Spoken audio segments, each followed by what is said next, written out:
एक गांव में पुट्ठा नाम का एक आदमी रहता था। कई महीनों से उसके पास कोई काम नहीं था और इसे उस बात की कोई भी चिंता नहीं थी। वह घर में आराम से बैठकर गप्पे मारता रहता।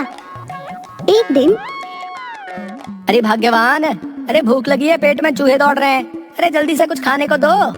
कहाँ से दूं? आप कुछ काम करो तब ना। मैंने कल थोड़े से चावल देखे थे, वो बना दो। वो मैंने खा लिए। आपको कुछ खाना है तो जाओ कमा कर लाओ। आप यूं ही निठल्ले बैठे रहते हो। निठल्ला और मैं? अरे जब चाहो काम मिल जाएगा है? तो करते क्यों नहीं? अब घर में खाने को कुछ नहीं बचा। पुट्ठा घर से बाहर चला गया। अब थोड़े दिन काम तो करना पड़ेगा। चलो उस सामने वाली दुकान में पता करता हूँ। मुझे कुछ काम मिलेगा? नहीं, दुकान में कोई काम नहीं है। पुट्ठा जाने लगा। ओ भाई, जरा सुनो तो। मतीराम उसे थोड़ा दूर लेके गया। तुमको काम चाहिए ना? मेरा एक काम करोगे? हाँ करूँगा, बताओ क्या काम है? जासूसी करनी है। ओ बाबा, जासूसी? किसकी जासूसी? मेरी पत्नी कम्मो की। पगला गए हो क्या भाई? तुमको पत्नी की जासूसी करवानी है? मैं तुमको सब बताता हूँ। मेरी पत्नी कम्मो रोज थोड़ी देर के लिए घर से गायब हो जाती है। पूछता हूँ तो गोलमोल जवाब देती है। घर में बूढ़े माँ बाप हैं, इसलिए मैं चीखना चिल्लाना नहीं चाहता। तुम पता करो वो कहाँ जाती है, क्या करती है, कहीं कुछ गड़बड़ तो नहीं? और जो गड़बड़ हुई तो तुम्हारी गृहस्थी का सवाल है। ना ना, मैं ये काम नहीं करूँगा। सोच लो, जितने दिन जासूसी करोगे रोज के 10 रुपए दूंगा, और तुम नहीं तो कोई और ये काम करेगा, समझे? मुझे क्या पड़ी है, बात तो सही है। मैं नहीं करूँगा तो ये किसी और आदमी से जासूसी करवाएगा, और इतने रुपए। जी मैं करूँगा जासूसी, पर एक दिन की पेशी अभी दे दो। तुम बस ये काम ईमानदारी से करना और मुझे सब सच सच पता करके बताओ, ठीक है? पुट्ठा ने हाँ में सिर हिलाया। अरे सुनती हो? अरे ये लो। ये क्या दे रहे हो? अरे भगवान, देखो तो सही। हाँ, इतने रुपये? पकड़ो पकड़ो मुझे, कहीं मैं बेहोश ना हो जाऊं। नाना, बस 10 रुपए ही तो है। तुम बेहोश हो गई तो ये 10 रुपए जो है दवाई में चले जाएंगे। तुम बेहोश मत हो ना। है? तुम्हें मुझसे ज्यादा अपने 10 रुपए से प्यार है तो मुझसे शादी क्यों की? रुपए से ही कर लेते। अरे अभी तो कह रही थी इतने रुपए, और अब?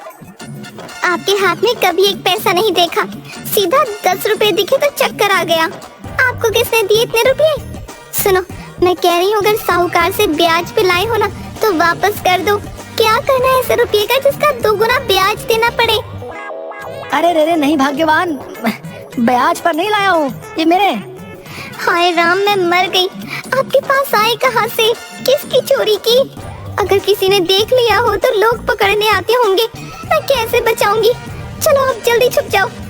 अरे कोई क्यों पकड़ेगा? मैंने कोई चोरी थोड़ी की है, ये रुपए मेरी मेहनत के हैं। हैं? ऐसी कौन सी मेहनत की जो थोड़ी देर में इतने रुपये मिल गए? जो काम मुझे मिला है उसमें रोज के 10 रुपए मिलेंगे, रोज के। हैं, तुम तो बस नोट गिनो। सच्ची में रोज के? विश्वास कर लो। तो क्या नहीं करोगी? हाय, आप कितने अच्छे हो। पहली कमाई पूरी की पूरी मेरे हाथ में रख दी। भगवान करे आपका ये काम चल पड़े। अगले दिन पुट्ठा कम्मो के घर के बाहर साइकिल पर छिपकर बैठ गया। कम्मो बाहर आई। दीदी कहाँ रह गई थी? आपका इंतजार करते करते धूप में सड़ गया। भैया, आज काम ज्यादा था। ये लो, बहुत गर्मी है और जल्दी चलो। यहाँ ज्यादा बात करना ठीक नहीं, कहीं हम पर किसी को शक न हो जाए।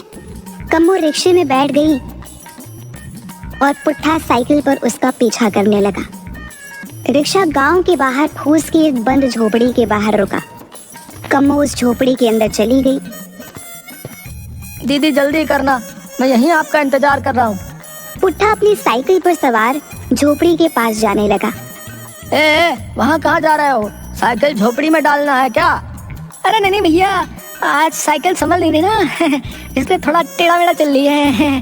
और संभल कर चला करो भैया, कहीं इसके चक्कर में तुम गिर ना जाओ। पुट्ठा मुस्कुराता हुआ वहाँ से चला गया। रात को पुट्ठा मतीराम की दुकान में पहुँचा। आओ आओ, मैं तुम्हारा ही इंतजार कर रहा था। बताओ क्या पता चला? पता तो बहुत कुछ चला है, पर पहले मेरी मजदूरी। मतीराम उसे 5 रुपए देता है। ये तो बस 5 रुपए, बाकी के 5? पहले बताओ तुमने क्या पता किया? कम्मो भाभी रिक्शा में बैठ के गांव के बाहर एक झोपड़ी है उसमें गई और 1 घंटा बाद बाहर आकर रिक्शा से घर आ गई। हाँ, ये तो मुझे भी पता है। मुझे थोड़ी पता था कि तुम जानते हो। वो वहाँ किससे मिली? ये आज नहीं पता चला, पर क्या? बताओ बताओ, क्या बात है? भाभी रिक्शे वाले से कह रही थी कि यहाँ से जल्दी चलो, कहीं किसी को शक ना हो जाए। क्या उसने ऐसा कहा? तुमने ठीक से सुना? पुट्ठा ने हाँ में गर्दन हिलाई। हाँ भाई, कम्मो सच में गड़बड़ कर रही है। ये लो तुम्हारे रुपए, और सुनो, मुझे सब पता करके बताओ। तुम चिंता मत करो, मैं हूं ना। पुट्ठा खुश होते हुए घर चला गया। ये लो आज की कमाई। आज भी पूरे 10 रुपये। सुनो जी, मैं इससे कल एक नई साड़ी ले लूं? अरे ये भी कोई पूछने की बात है? सब तुम्हारा है, जो मर्जी है लो, बस मेरे लिए। मेरे लिए क्या? कल मेरे लिए कटहल की सब्जी बनाना। हाँ, कटहल के साथ हलवा भी बना दूंगी। अगले दिन कम्मो अपने बेटे के साथ रिक्शा पर सवार होकर निकली। पुट्ठा साइकिल पर उसका पीछा करने लगा। कम्मो झोपड़ी में गई। पुट्ठा ने साइकिल थोड़ी दूर खड़ी करके रिक्शे वाले से छिपते हुए खिड़की से झोपड़ी में झांका। उसे केवल कम्मो दिखाई दे रही थी, दूसरा हिस्सा नहीं दिखाई दे रहा था। कम्मो ने रोते हुए अपने बेटे को आगे किया। अरे कौन है? दूसरी तरफ दिख नहीं रहा। कम्मो ने कुछ रुपए और खाने का डब्बा आगे बढ़ाया। खाना और रुपए? पर ये ससुरा है कौन? पुट्ठा ने गर्दन अंदर डालने की कोशिश तो की, मगर असंतुलित होकर गिर गया। आवाज सुनकर रिक्शे वाला आया। पुट्ठा पत्थर से टकरा गया था। चलो रे बटोहिया, चलो रे बटोहिया, चलो रे। पुट्ठा सीधा मतीराम के पास पहुंचा। अरे ये क्या हाल बना रखा है, मिट्टी से भरे हो। ये हाल तुम्हारे चक्कर में हुआ भैया। हाँ, सुनो, आज भाभी अपने साथ तुम्हारे बेटे को भी ले गई थी। हाँ, कम्मू मोनू को भी साथ ले गई। वहाँ उन्होंने खाना और रुपए भी दिए। किसे दिए? कौन था वो? तुम जानते हो उसे? मुझे उसका मुंह तो नहीं दिखा, पर वो हाथ जिसने रुपए लिए वो पक्का आदमी का था। रुपए उसी ने लिए थे। ये सब क्या चल रहा है? तुम चिंता मत करो, मैं कल और पता करता हूँ। पुट्ठा रुपए लेकर वहां से चला गया। मतीराम गुस्से में घर गया। सुनो, आज तुम फिर दोपहर में कहाँ गई थी? तुम भी ना नाजो सोनिया, ऊंची आवाज में मत बोलो। बात को टालो मत। तुम्हारी फिजूल की बातों के लिए मेरे पास समय नहीं है। बाबूजी के खाने का समय हो गया है, फिर माँ जी उठ जाएंगी। तुम घर की शांति भंग मत करो। माँ पापा की वजह से ही चुप रहता हूँ, वरना। अगले दिन दुकान में। तुम लोग कामचोर हो गए हो, देखते नहीं कितना काम पड़ा है, कौन करेगा? जल्दी ग्राहकों को सामान पहुँचाओ। मालिक, सामान पैक हो रहा है, आप चिंता मत करो, किसी ग्राहक को शिकायत का मौका नहीं मिलेगा। हाँ, अरे मैं यूं ही इन पर चिल्ला रहा हूँ, ये बेचारे तो अपना काम ठीक से करते हैं। इनको हंसता देखकर मैं चिढ़ गया। ऐसे नहीं चलेगा, आज मैं खुद जाकर देखता हूँ असलियत क्या है। आज दूध का दूध और पानी का पानी हो जाए। कम्मो मुझे धोखा दे रही है। कम्मो रिक्शे में बैठकर गई। पुट्ठा भी उसके पीछे साइकिल लेकर निकल पड़ा। रिक्शे वाले ने पीछे मुड़कर देखा तो पुट्ठा इधर उधर देखने लगा। शायद ये आदमी हमारा पीछा कर रहा है। कम्मो अंदर झोपड़ी में गई और पुट्ठा ने छिपकर खिड़की के पास साइकिल लगाई। तभी पीछे से रिक्शे वाला आया और उसे पकड़कर सड़क पर लेकर गया और मारने लगा। अरे रे, इसे क्यों मार रहे हो? तुम जाओ यहाँ से, इसे शर्म नहीं आती? रोज रोज कम्मो दीदी का पीछा करता है। आज मैं इसे ऐसा सबक सिखाऊंगा कि किसी का पीछा करना भूल जाएगा। हाँ, तुम बीच में मत पड़ो भैया। राहगीर वहाँ से चला गया। रिक्शे वाला और पुट्ठा दोनों लड़ने लगे। तुम दोनों मिलकर जो खिचड़ी पका रहे हो मुझे पता है। क्या पता है तुम्हें? वह उसे मारने लगा। तभी वहाँ मतीराम आ गया। छोड़ो इसे, क्यों मार रहा है? मारू ना तो आरती उतारू ऐसे आदमी की। वह फिर हाथ उठाने लगा। खबरदार जो हाथ उठाया तो। अरे तुम हो कौन भैया? तुम इसे नहीं जानते? ये कम्मो का पति है, इसी ने मुझे उसके पीछे लगाया है। तभी कम्मो बाहर आ गई। अरे राम, मतलब तुम अपनी बीबी की जासूसी करा रहे थे भैया? आप मेरी जासूसी करा रहे थे। आपको क्या लगा कि मैं बदचलन हूँ? लगने की क्या बात है? तुम रोज रोज यहाँ किससे मिलने आती हो? आखिर है कौन अंदर? मतीराम झोपड़ी के अंदर गया और बाकी सब भी। अंदर एक बूढ़ा आदमी बिस्तर पर पड़ा था। ये मेरे पिता है और कम्मो मेरी बहन। मैं भी नहीं जानती थी कि मेरे पिता हैं। इन्होंने बचपन में मुझे गोद दे दिया था। ये क्या हो रहा है? बाबूजी, ये आपके दामाद हैं। दामाद जी आए हैं मुझसे मिलने। आज मेरे सब पाप धुल गए। बेटा मुझे माफ करना। मैंने गरीबी के कारण अपनी कम्मो को अमीर धनपत को गोद दे दिया था। बाबूजी आप आराम करो। सब बाहर आ गए। ये रिक्शे वाले नहीं मेरे भैया हैं। बाबूजी को ये बात हमेशा चुभती थी कि उन्होंने अपनी बेटी को खुद नहीं पाला, गरीबी की वजह से गोद दे दिया। जब उनकी तबीयत खराब रहने लगी तो बोले मुझे मेरी बेटी से मिला दे। तो मैंने धनपत के पास जाकर कम्मो दीदी का पता लगाया। कम्मो, तुमने ये बात मुझसे क्यों छिपाई?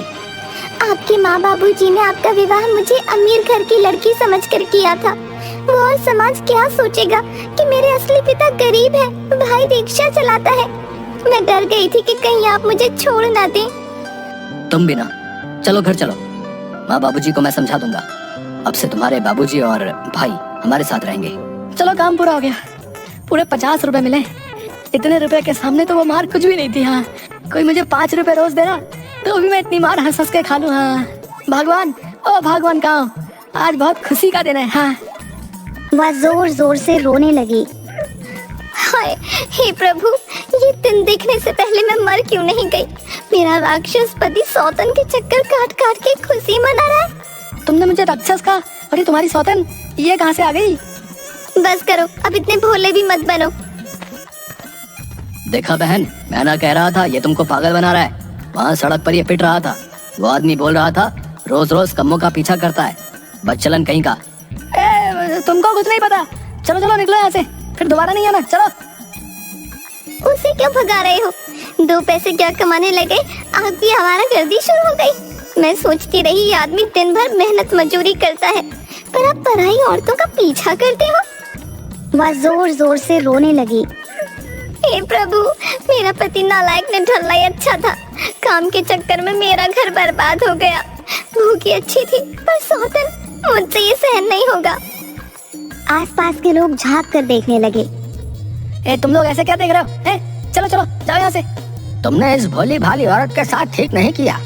बाबा ज्ञान मत दो, मैं अपने आप देख लूंगा। तुम जाओ यहाँ से। मुझे समझ नहीं आ रहा इस फिसड्डी पुट्ठा में इतनी हिम्मत आई कहाँ से? मैं कह रहा हूँ तुम जाओ। पुट्ठा ने दरवाजा बंद कर दिया। भगवान तुम सुनो तो, मैं कम्मो की जासूसी कर रहा था। इसी जासूसी करने के तो पैसे मिले। झूठ, आप झूठ बोल रहे हो। पोल खुल गई तो जासूसी का बहाना बना रहे हो।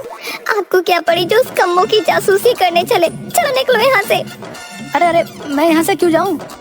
जब तक उस कम्मो का भूत सिर पर से नहीं उतरता, आप इस घर में नहीं रहोगे। अरे सुनो तो, मैं सच कह रहा हूँ। सुना नहीं आपने? जा रहे हो या मैं चली जाऊँ यहाँ से? तुम ठीक नहीं कर रही। पुट्ठा दरवाजे पर पहुँचा। तभी मतीराम और कम्मो आ गए। अरे अच्छा हुआ तुम आ गए। तुम्हारी वजह से मेरे घर में कोहराम मच गया है। ये मेरी बात सुनने को तैयार नहीं है। तुम इसे सच बताओ। बहन, पुट्ठा बहुत अच्छा इंसान है। इसने मेरे कहने पर ही कम्मो की जासूसी की। भैया, जो बात मैंने चाहकर भी नहीं बता पा रही थी, वो आपकी वजह से पता चल गई और आज हम सब साथ हैं। आपका बहुत बहुत धन्यवाद। पुट्ठा, तुम कल से दुकान में मेरे साथ काम करना। भाई, तुमने मेरा घर बचाया है, वरना मैं शक के चक्कर में सब बर्बाद कर देता। ये कपड़े तुम दोनों के लिए हमारी ओर से उपहार है। ना मत कहना, और तुम लोग भी खुश रहो।